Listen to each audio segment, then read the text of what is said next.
सुहृदं सुलभं सुखदं स्वनुजं च सुखाय ममोघशरम् अपहाय रघुद्वहमन्यमहं न कथञ्चन कञ्चन जातु भजे।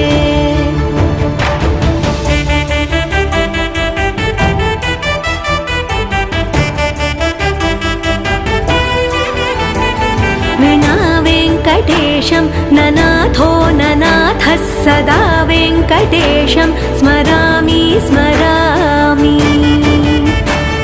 हरे वेङ्कटेश प्रसीद प्रसीद प्रियं वेङ्कटेश प्रयच्छ प्रयच्छ।